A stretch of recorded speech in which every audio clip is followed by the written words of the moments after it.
Saçımın akına bakma sultanım. 18 yaşına yar yar girmiş gibiyim, girmiş gibiyim. Belki senden 3-5 yaşlıyım aman.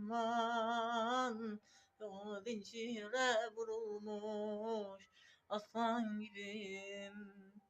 Sen çocuksun sevdayı nedir bilmezsin. Şımartmışlar seni gülüm, hatır kırarsın, gönül yıkarsın. Seni sevdim desem belki kızarsın.